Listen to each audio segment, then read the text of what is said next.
All right. Yeah. Let's get into it. Yo, everybody, it happened. Everybody watched Attack on Titan and has finished Attack on Titan. Bradley, in fact, is fresh, which I have to say, for you to come on the podcast and be like energetic after finishing, especially those last two Attack on Titan episodes right before, like those are draining for me. Like that's the thing. In the past few days, I binged the entirety of season 4 start to finish, which is probably like 20 to 30 episodes, and then the two like hour and a half specials. So, and I literally finished them right before. Like I finished, and then I was like, okay, let's start. So I am fresh off the finale. I also I was watching season 4 because I was waiting for it to all finish, and I watched a few, and then I hit that stretch of episodes where shit's just peak fiction after the other. I was like, all right, let's just finish this in 2 days. Oh my god, every fucking episode was a banger for like 10 hours in a row. So I'm mostly interested in Tyler and Bradley's takes as new people who knew that me and Joe didn't love the ending in the manga. Joe has some harsh words, and it's always very funny. Look, I'm gonna be honest.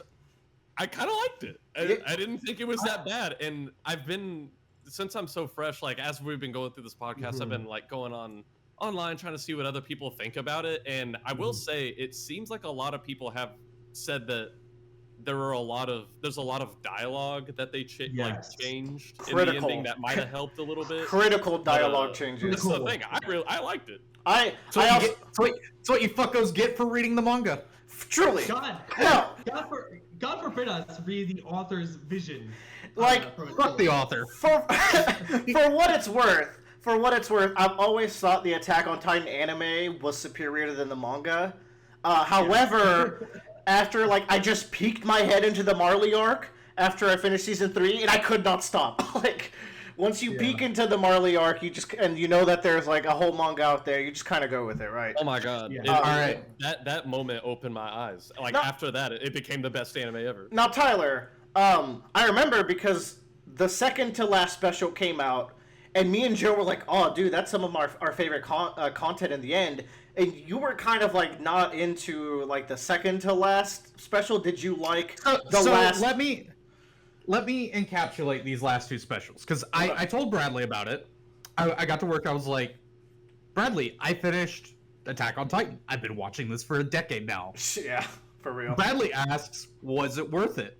And I was like, I think what I said was, no, it was not worth the wait. Oh.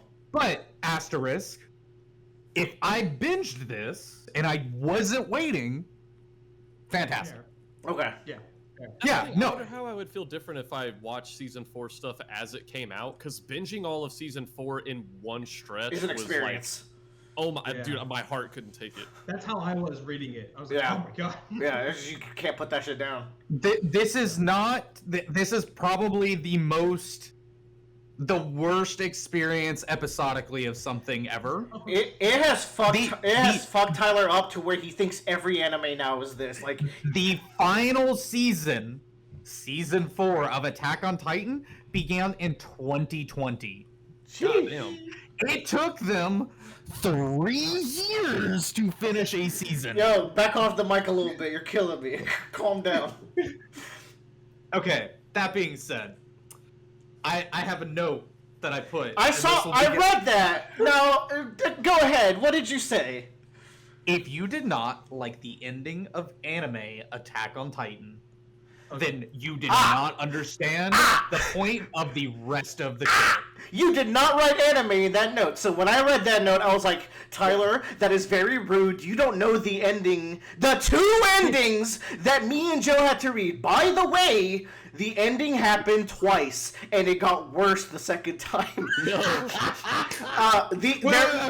So there was the monthly release ending, and then the supplemented volume release that had 11 extra pages, and we were really hoping that something could be done in those 11 pages. I came out even more bummed out after them, not gonna lie, when I read it back then. Joe, what was your, you could talk about your takes around that time period as we were reading it.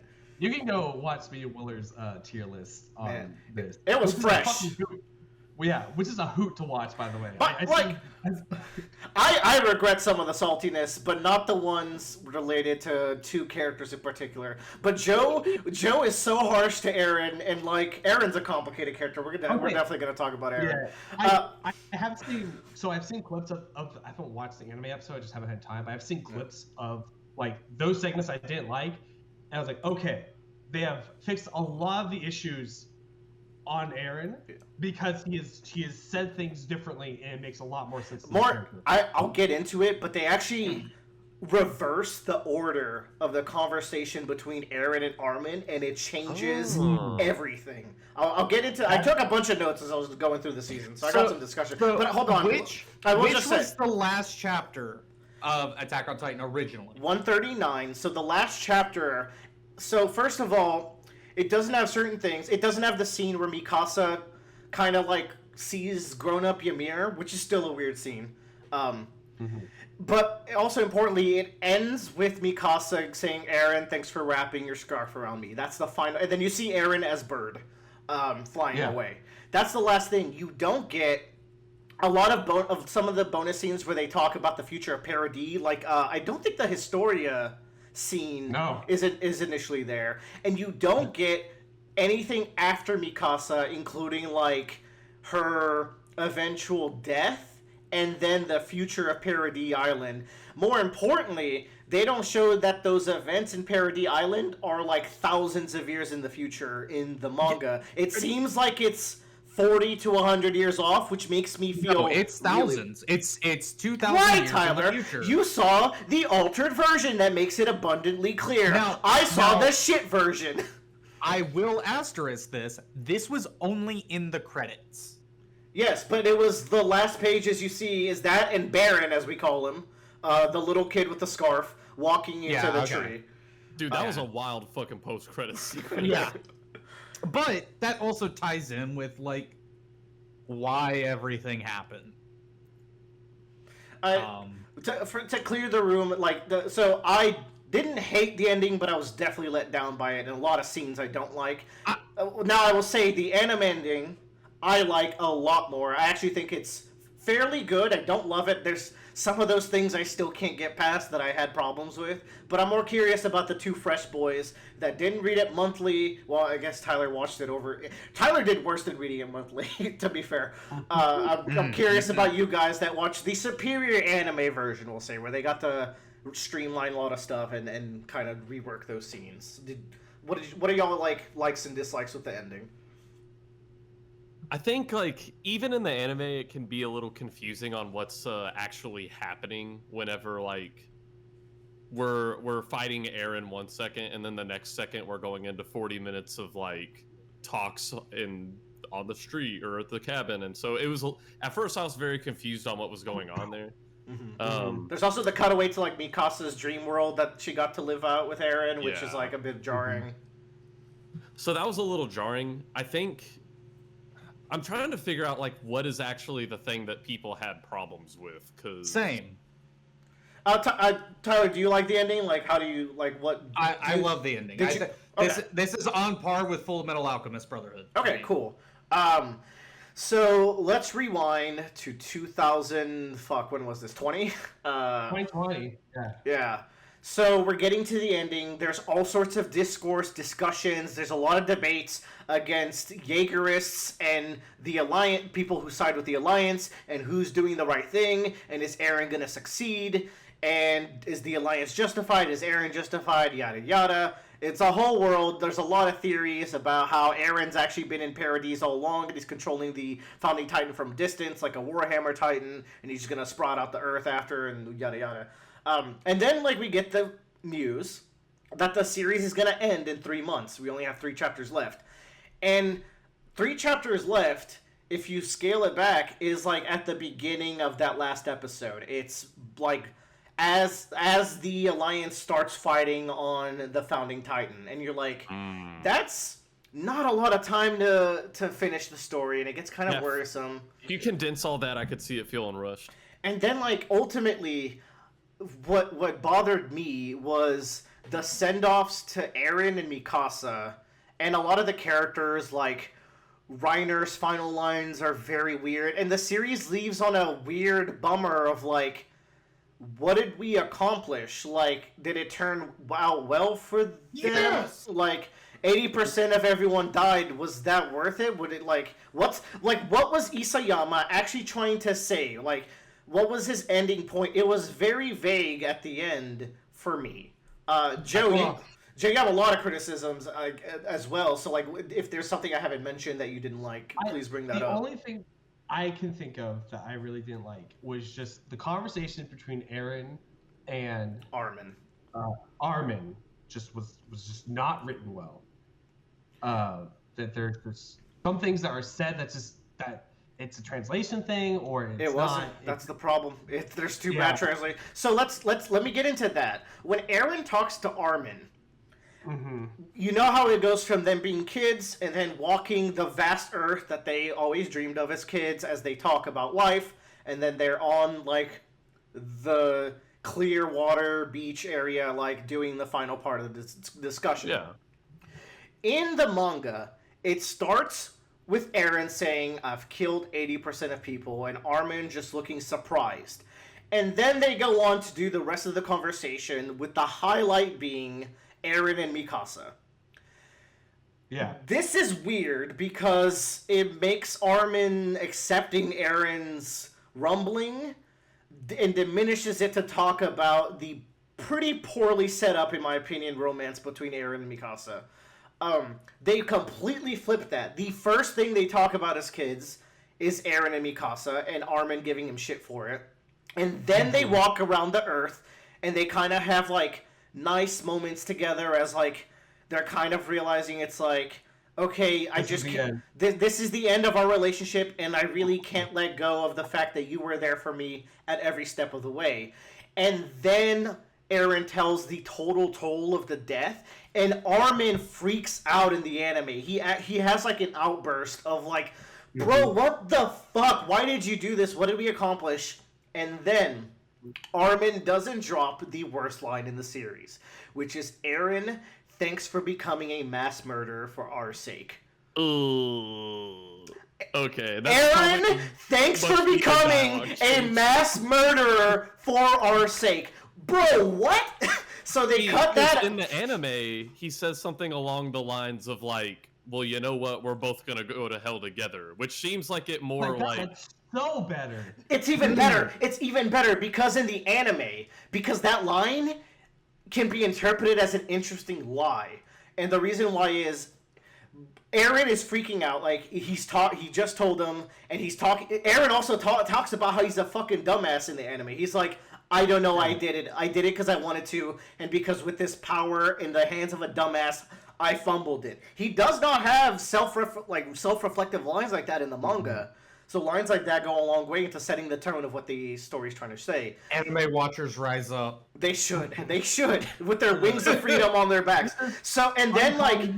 So, because, like, Eren shows, like, how fucked up in the head he is from the Founding Titans future sight, and how he doesn't even know how to feel, Armin realizes that his friend is about to die, having no solace. So Armin talks about, in the anime, Joe, because you didn't get to watch the episode, how because I planted those ideas of a vast free world in your mind, I shaped your conception of what freedom is, and am partially responsible for the actions you took. Now, that's kind of a leap, right?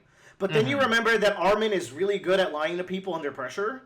So and he's like, look, I've also at times wanted to wipe out everyone. Life is frustrating. Who hasn't had like the human suck kind of moment? So he says that to Eren. He says, well, you know what, Eren?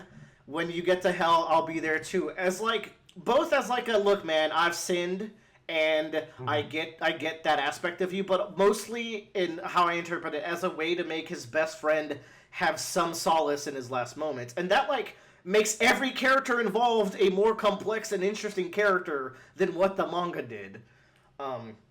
So that's... that's the whole breakdown, that I wanted to get across as to why we didn't like it and why it's better. The whole climax of it leading up to, like, Eren having that stupid, like, hissy fit about Mikasa really set me over the edge. Yeah. Because it's like... It's like... You literally did nothing. Like, you showed actually the complete opposite towards Mikasa in terms of like her interest towards you. So like, Yeah. I have no There's sympathy one for- scene where Eren shows interest, and it's when he talking to Zeke and asks her about it, right? And so so I will say the anime did not fix how much I did not like Mikasa in the last few episodes. Just like, and the anime doesn't Or fix that Ymir. like I mean, yeah, Ymir is a complicated character. I have more sympathy for her because of the anime Okay. now, Joe, but I don't think Yeah. she's a great character. Here's the thing, because one thing you were mentioning is like, and this is something I figured that whenever I hear all these people say they have problems with the ending, it's something I kind of suspected is like maybe the change in scale of the conflict, because we go from the battle outside, we go to talking about 80% of the world dying, and then we scale it back to a very Human thing. personal, very human personal thing with Eren and Mikasa, and then it's probably Yeah. shocking for a lot of people because like you like, I don't know, on a level you want the main finale to be like the bit like we just fucking blow this Yeah. fucker up and let's stop the And- rumbling, because like it's a cool conflict where It is cool. like your main character is so driven by freedom that he's gonna murder the rest of the world and we have to stop him. But at the same time, I think this conflict with Mikasa, it was present with his ultimate goal of, there's a lot of fucking ultimate goals that people have, but Yeah.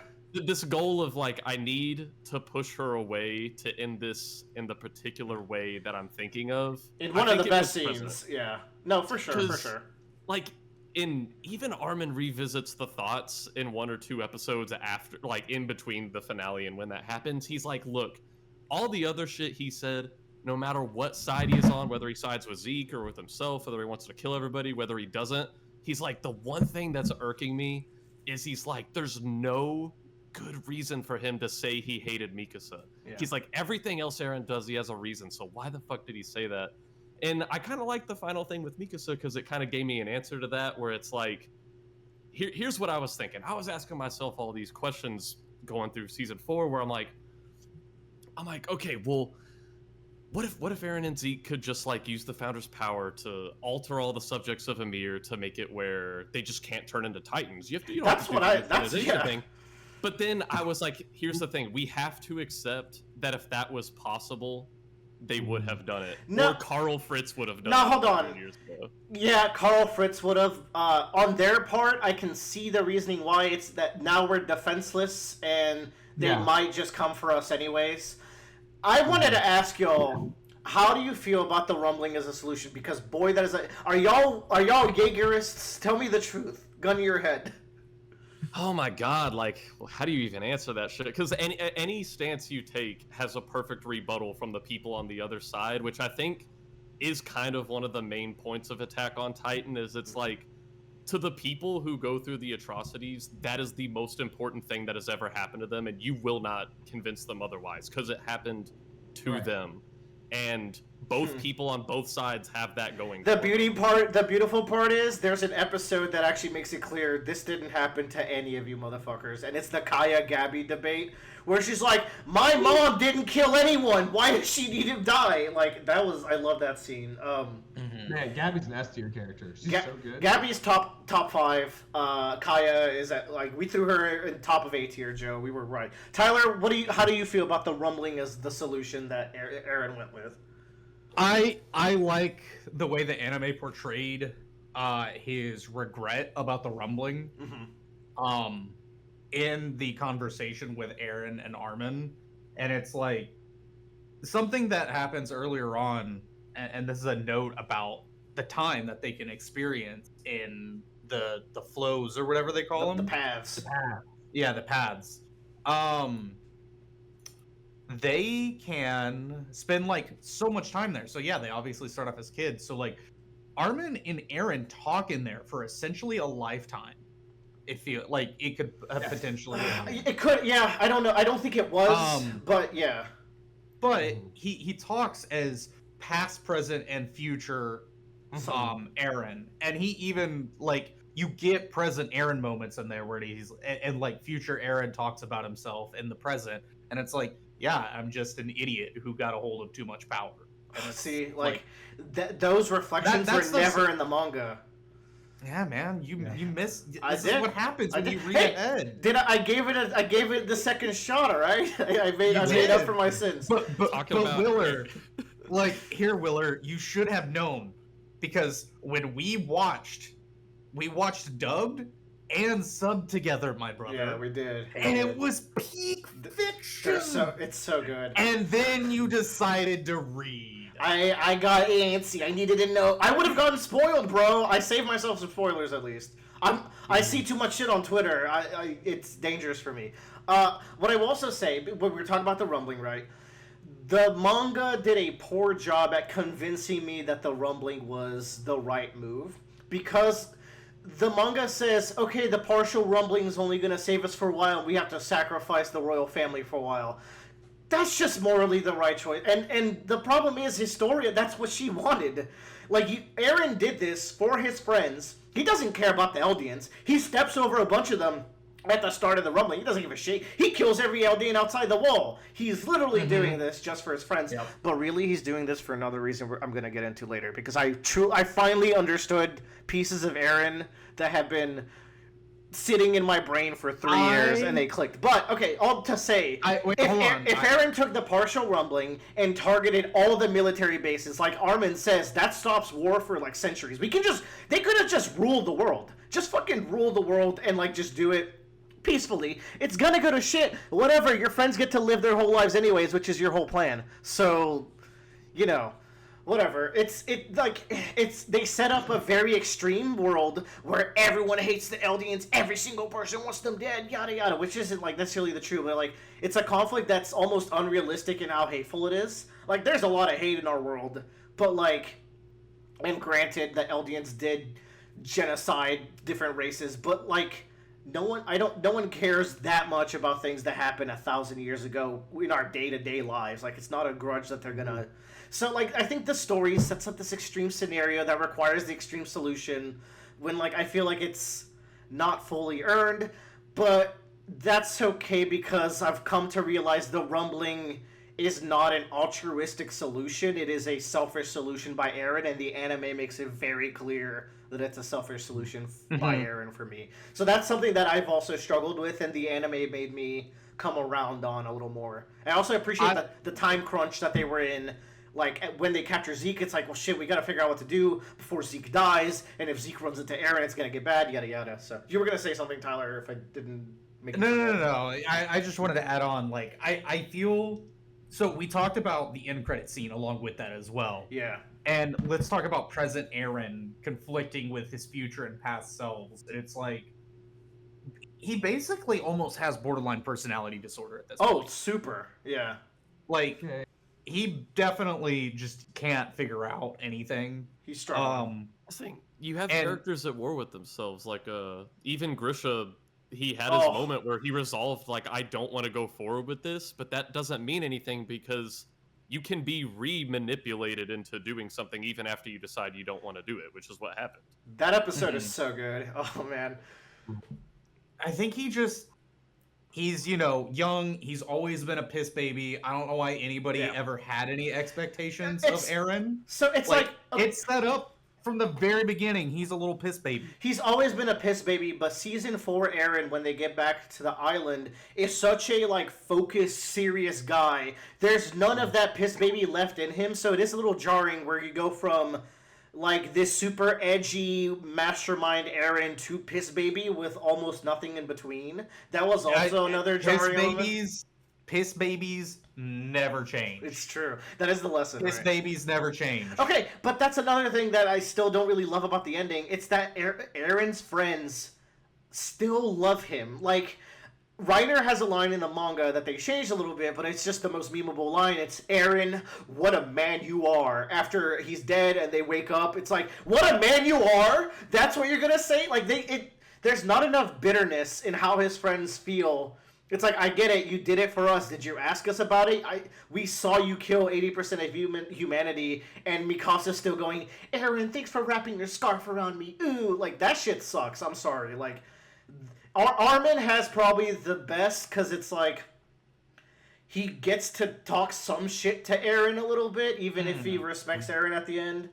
But in the manga, he also drops the worst line imaginable, so it hurts in that way. So it kind of sours it, but again, because Eren admits more fault in the anime, I am less hurt by Look, it. here's the thing. I think ultimately, and this might sound cheap to a lot of people, I think the ultimate true goal is get rid of the Titans for good, which is what it has always been.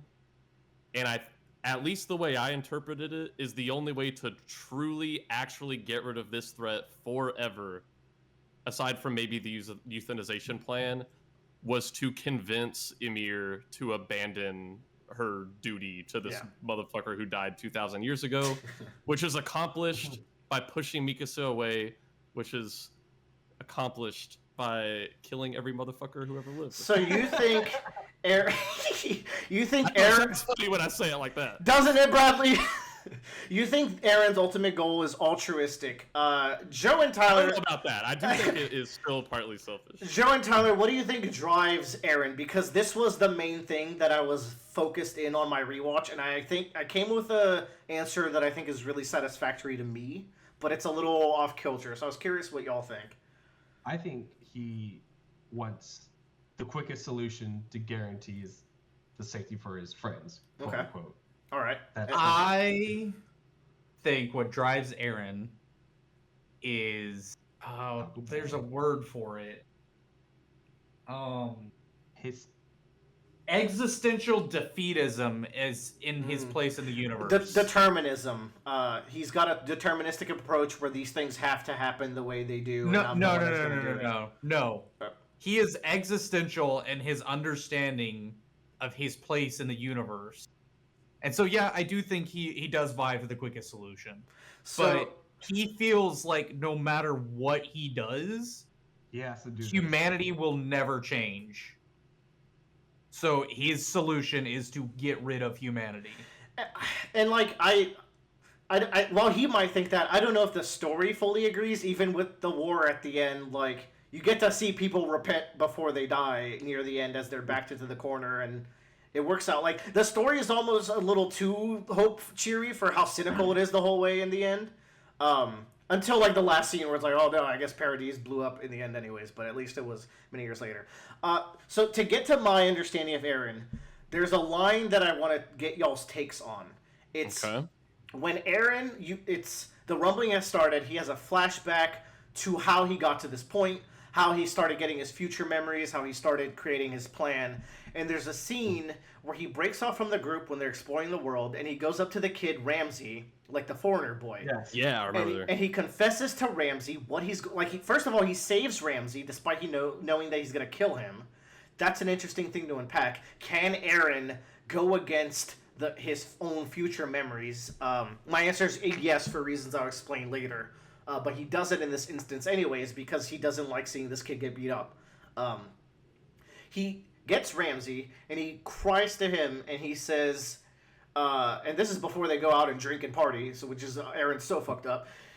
He confesses to him that when he found out that humanity existed beyond the walls, he was disappointed. I wanted to get y'all's read on what that disappointment is, because yeah, I think my interpretation is, his dream is of these scenes that Armin described to him beyond the walls, and that dream with all these beautiful landscapes, I don't know if birthright is the right word, but it's like to them it was a world that they would be able to have for themselves because they never had anything, and prosper and spread and multiply. And he's like, not only is all of that already taken over, which would already be bad to him, it's taken over by people who only want all of them to die. Do y'all have any alternate takes, or is That's like what I was gonna say. Is it's like he wanted paradise outside of paradise. Yeah. Because he thought there would be nothing else, but he's just like, oh shit, it's humans. Joe, same for you, or more or less? I really think that I think when I first, like way long ago, when I first saw that line or heard that line, I think it was more of the fact that no one outside the walls except them had to struggle what they had to struggle with. like that just wasn't a factor for them, and was disappointed that humanity like didn't solve this problem at first, or there's something that like disappointed that humanity doesn't have like the actual strength to deal with this. So Sort of. I totally think Bradley nailed it, because when he says disappointment, he doesn't say disappointed in relation to morality. He drops a very blunt, I was disappointed. And I've since found out, because I was researching this, there's a big debate on whether or not he was disappointed by the sheer existence of humanity or disappointed at the morality of humanity. I'm on team sheer existence, because think of this. Yeah. If Eren was disappointed about the morality of humanity, he's already seen a future where Jaegerists openly talk about how they would willingly kill everyone to save ourselves.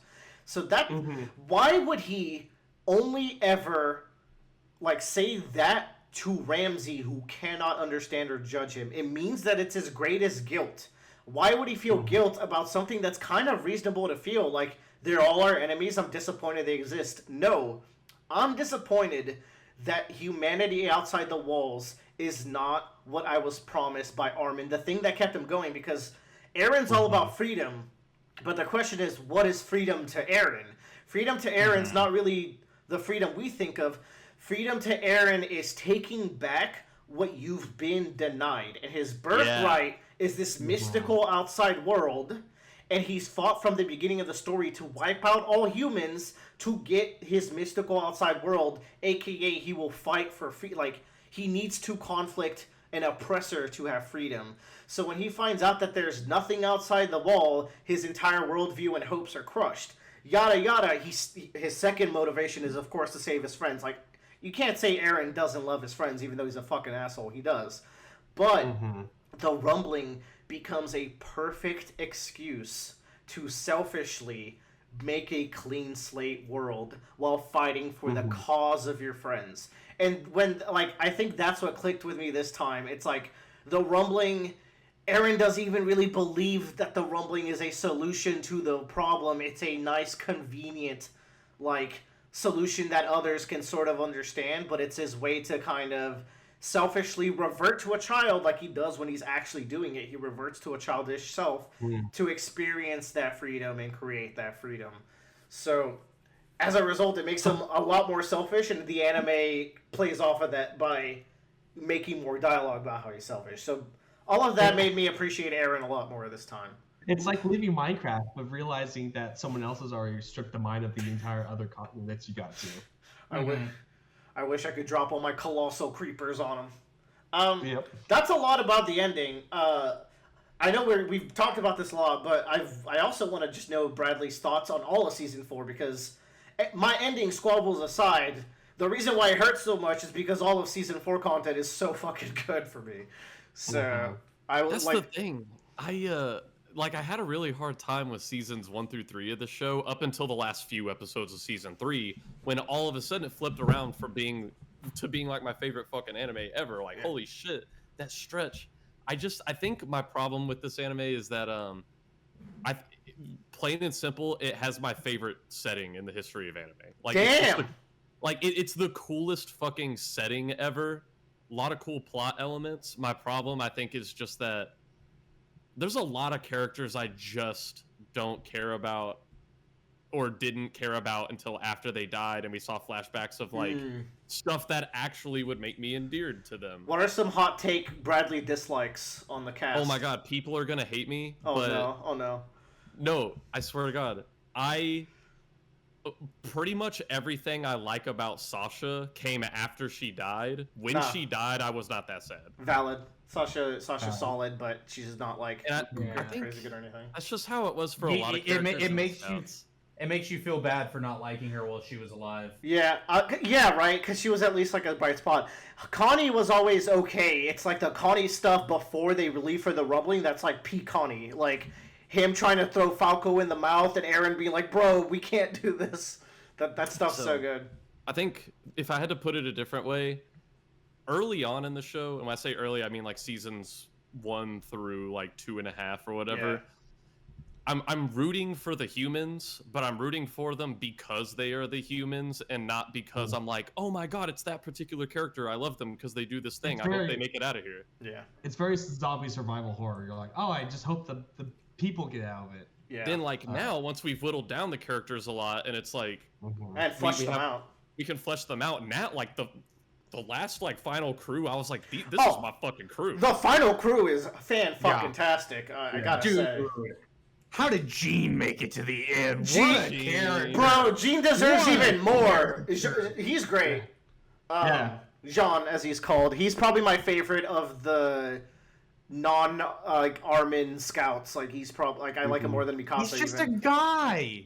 But he's had so many moral conflicts throughout the story of, like, my life could be so much easier. It's like a recurring conflict for him, but he always makes the right, dangerous decision. That's the thing. He always explicitly said like, I'm gonna choose the comfy life, and I'm gonna sip on my alcohol, and I'm not gonna care what anyone has to say about it.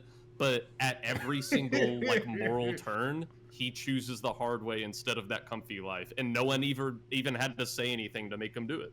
I really like... made that man feel like shit.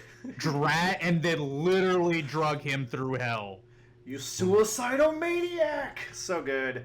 I like, man, the Marlians are great. Reiner was someone I always loved, but I lost a lot of steam with Reiner in the manga near the end, especially because his last scene in the manga is, like, extra stupid. He's, like, sniffing... He's sniffing Historia's note, like, oh, she even writes smelling good. No, So I thought it was fun though. I thought like I'm glad they he's toned worrying it about down. stuff like that now. But instead of but the anime made like Reiner's final stands, like his combat stands. The hype is cool as shit. Like Dude, he my was God. like okay, everyone got their chance to carry the team, but like on the amount of times you carried the team leaderboard, he's probably at the top. Reiner holding down the worm is like emotional shit. He's like they animated that so well. Oh Yeah. Shit ruled. What are other favorite points of the season? Both Tyler and Bradley. This is air out all your faves. I wrote a few of my own. I know mine. Go ahead, Joe. Action scenes were god tier. For me, my favorite scene in the whole series is the campfire scene right before the airbase, Yeah. where they are just all like. To me, that's the climax of the whole point of like Attack on Titan. Yeah. Is like them laying out everything that's ever happened to them, why they did it, and then just coming to terms like, I know I hate you for what you did, but I'm gonna have to work with you. Like I think John or someone says that to that extent. And then he beats the shit out of Reiner. The Yeah. show is so edgy sometimes. But you know what I forgot about that scene? I was like, oh, I like this scene. And then Yelena goes, wasn't that guy Marco that you guys left to die? And I'm like, oh shit, I forgot she talks about Marco. Yeah. That's such a good powder keg for the conversation. It's like, yeah, it's to me like everything that encapsulates that. Like everyone goes through their own struggles, and when you realize that you're just like contributing to other people's, it makes you really think about what you're doing with your life and like what it means. And I just really like it. For sure. I'm gonna say season 3. Season 3 is my favorite too. Particularly Shiganshina arc. Just It's changed my life. That arc is crazy. season 3. Well, I mean, the first half, I'm not so into season 3, part 1, which is like the fighting humans, like political intrigue, or Kenny's great, Yeah, by the Kenny. way. Top, like at least honorable mention, almost top 10 character for me. Bradley, you would like this story a lot more on a rewatch because I got to season 3, and it made season 1 is still like okay. Season 2 is really good on a rewatch once you understand who Reiner and Bertolt and Ymir Freckles version really are. And then season 3 is just peak fiction. That's the thing. As soon as I finished, I was like, I want to actually go back and rewatch the seasons that I hated the first time because I think I would love them. The first scene of the show is Eren waking up from the dream crying in the tree because he was getting some weird future memories, I suppose. And isn't I think the title of the first episode is To From You You 2000 2000. It's from you from 2,000 years, and then we get the to you from 2,000 years, where it's the Ymir story. Yeah.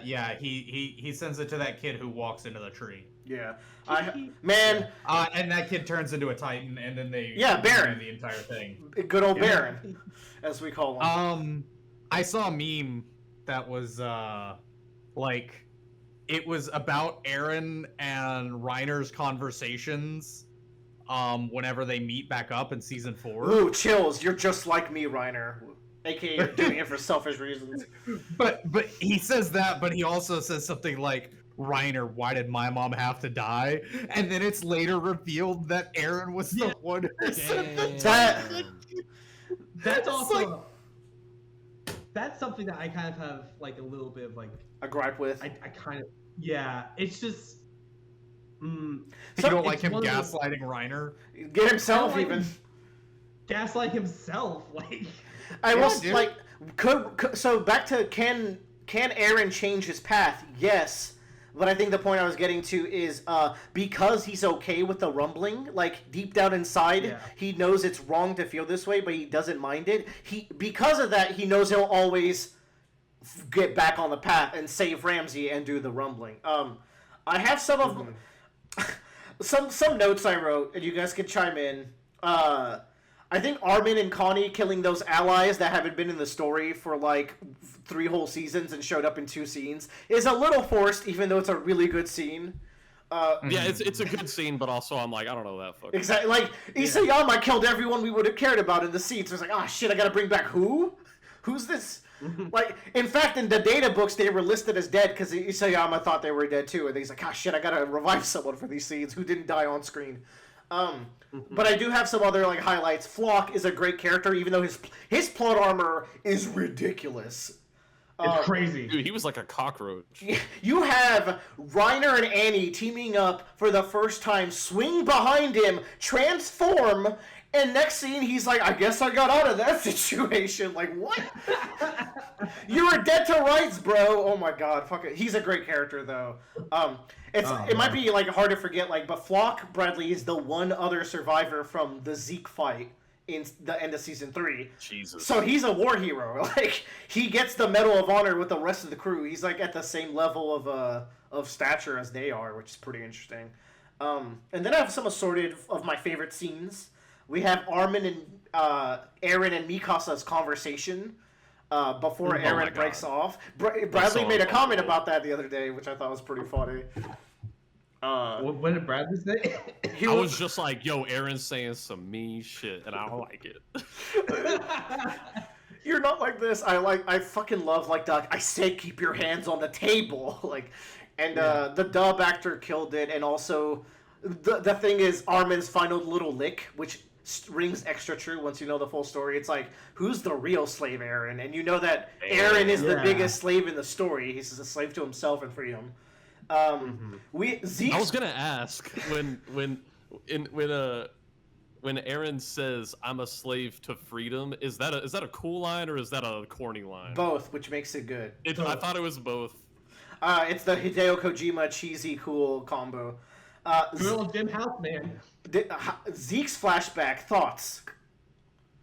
No. I love Zeke's flashback. I like this flashback. I was I don't know. There's a lot of characters in the story where I'm like, how the fuck are you gonna convince me that this person believed they were doing the right thing? And then I see the flashback and I'm like, all right, I get it. That's so good. We got Armin and Zeke's final conversation. Wait, this is actually like the most beautiful moment in the story, where they're in paths and they're just kind of talking about their lives.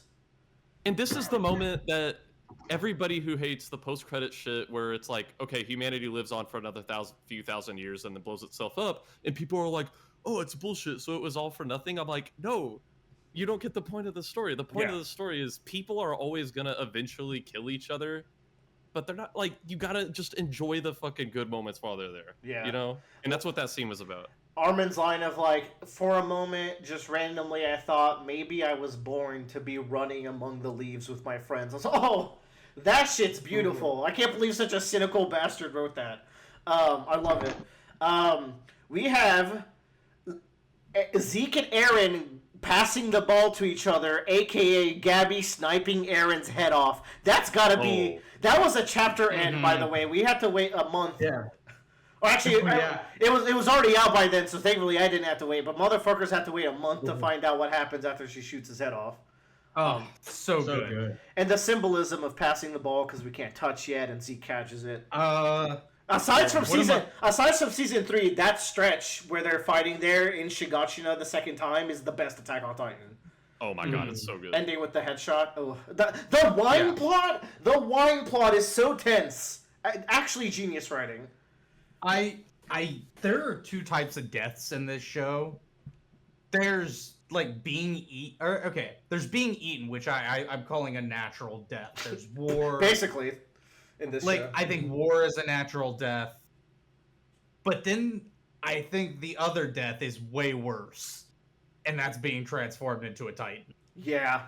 Seeing General Pixis, who's been there since like episode 3, finally get turned into a Titan, and like Armin and John have to kill him.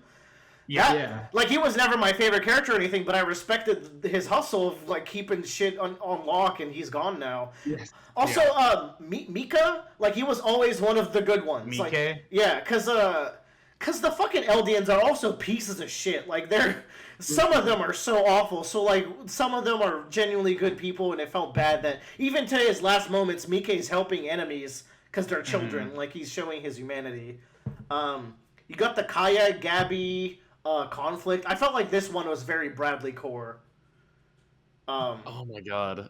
I just I'm trying to think of my moments where, like, whenever fucking Zeke turns the 30 soldiers into Titans and then Levi escapes and starts chasing after him. And here's the thing with this final season, right?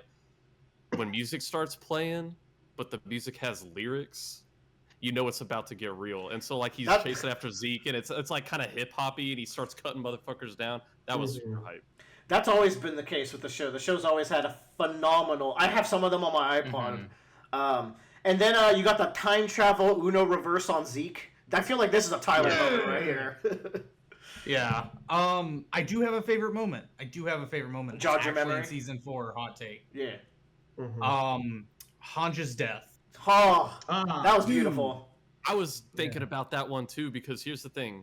When Hanji's like gonna make her stand and like let them get away on the fucking ship or whatever, at first she was giving her big speech like, y'all go away, I'm gonna sacrifice myself. And at first I rolled my eyes because I was like, this is like the 12th time in the last 4 episodes that someone's gone, this is humanity's last chance, I'm gonna sacrifice myself. But then she does it, and I'm like, you know what? It really was. It's cool every single time they do it. More importantly, when she walks up and Levi walks up to her, she's like, bro, just let me have this moment. I'm scared shitless. I need the adrenaline to keep going. That's such like a human way to do it. And Levi says for the first time, like, dedicate your heart. And she's like, oh, fuck, let's fucking go. Let's go die. So, yeah.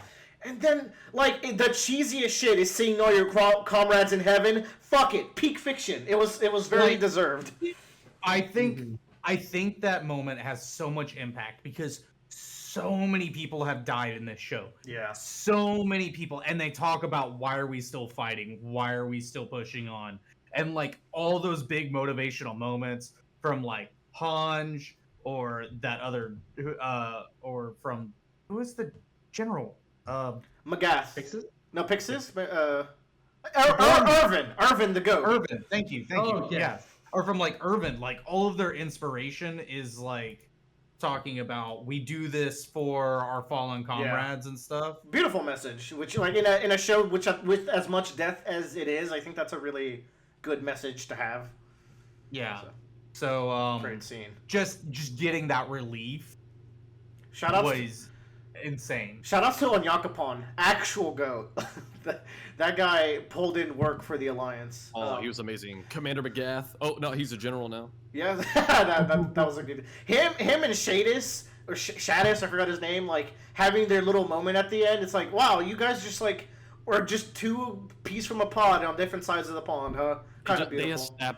They established that, like, tremendous amount of respect for each other, that they're both about to sacrifice their lives before even sharing their names. Like that, because they're like, fucking, I salute you, fucking soldier. And then right before they die, it's like, by the way, this is my name. And I love it. I'm getting goosebumps. And then the last one I wrote is them passing the baby in the crowd, especially in the anime, where what they did show is like they're all getting pushed to the cliff at like lemmings because the rumbling is almost caught up to them. And there's one baby that a mom throws as she falls to the water, and they keep passing that baby forward. But everyone else is blacked and whited, as the baby is like the only thing in color. So like, it's just a really cool way to show like even in this moment, humanity's clinging to the future. I've been just going backwards in like chapters just because I wanted to see the visuals of the rumbling, and I got to that chapter. I was like, oh, I totally forgot about that whole segment. Yeah, it's good. I don't know which episode, Willer, but earlier in season 4, Aaron sees that baby in the market, and he just gets that look on his face. Ugh, it's gross thinking about what Aaron, like that's such a wholesome part of the story because everyone's like, "This is the outside world. What's that? Like, can we feed the car a carrot?" No. And then it's just gross to think about what Aaron's thinking about that whole time. Gives you chills. Maybe that's an interesting point about the show, though. Maybe he doesn't know that what the future holds for that baby because, I mean, maybe he saw it die, and then that was like the redeeming factors it didn't, and that's why the rumbling stopped. I mean, he is going into the rumbling with if they don't stop me, it's gonna go all the way kind of thing. Mm-hmm. It's pretty fucked. Also, the actual rumbling. Ramsey's death has to be one of the most horrific things I've ever seen in anything ever. Which one was Ramsey? The kid that he confessed to, and you get to see him and his little brother try to run from the rumbling. That's the moment where, like, if you're with Aaron at any shape at this point, please wake up. You're Speaking of being with Aaron, worst character in the show on 3. One, 2, 3. Mikasa. Flock. Okay. I thought everybody was gonna say Flock. No, I was just saying Flock's a good character. He's just he's an annoying cockroach man with plot armor. Yeah. Cool character, but I want to beat his ass. Let's close this Very out. punchable I want everyone's favorite like 2 or 3 characters. Go. You know what? Here's the thing. Even at the time I was talking about early in the show, when I hated a bunch of different characters, the characters I did like were Hanji because she's always had a cool personality, curiosity about the world. I liked Armin because he's got the cool, clever solutions, and dude, Levi is just he's my dog, man. He's so cool. He is. That's about it. That's all there is to it. He's Levi is the most anti-Willer character that exists. He is an edgelord who's perfect at everything. God damn, that's a good character. Like, he's still just so cool. The execution's too good. Because him having to kill his 30 soldiers, it's like, how many more of my people do I have to watch die and kill myself at this point? Good he was shit. like, he's like, if you thought I wouldn't kill 30 of my men back there, then you have no idea how many of my friends I've already had to kill. Woo! All right, Joe, go. Yeah. I'm gonna have to go with Armin, Levi, especially since Levi like is fucked up at the end and like in the wheelchair. There's something like weirdly poetic about the that. the anime added a scene. The anime added a scene where he like lives a peaceful life and plants trees with like Gabby and Falco. It's like really wholesome. And he gives kids candy and shit. Yeah, That's great. yeah. Also Gabby. I think Gabby might be up there. Gabby's Gabby really like sit home season 4 for me. Tyler. Armin, Erwin, and probably Levi. So for me, in order, it's Armin, Zeke, Erwin. Man, Zeke is great. Zeke. Oh, I should've put Zeke. think Zeke is brilliant. Like, man, him coming out of there and being like, you know what? Maybe the weather feels nice. If it meant I got to throw the ball with you some more, I wouldn't have mind being born again. Woo! If I had more time to talk about y'all's hate for Mikasa, I would like to do like an essay. I think it's just me and Joe. I don't think Bradley hates Mikasa. I'll say like I get it. It's like you guys have a chunker. You hate Ymir. You hate Ymir an unreasonable amount. Well, I hate Mikasa an unreasonable amount. Yeah, that's our toxic traits. But like, thanks for wrapping your scarf around me, school shooter. Like, shut the fuck up, Mikasa. She loved him before he was a school shooter, though. She loved him after the school shootings extra. That's actually the worst part. Well, okay, but she liked she still loved the future him, not the current school shooter him. She killed current school shooter him. Reluctantly, after he gave her years of good times in her head. Yeah. And then kiss the decapitated head in an iconic chapter. That was the last page of the second to last chapter is her kissing the head. That fucking shot made me laugh out loud in the manga. It's so fucking funny, dude. You have just Ymir sitting in the background like, oh, that's nice. Yeah. You know what? Toxic relationships are kind of my jam, actually. All right. She's like, they're just like me for real.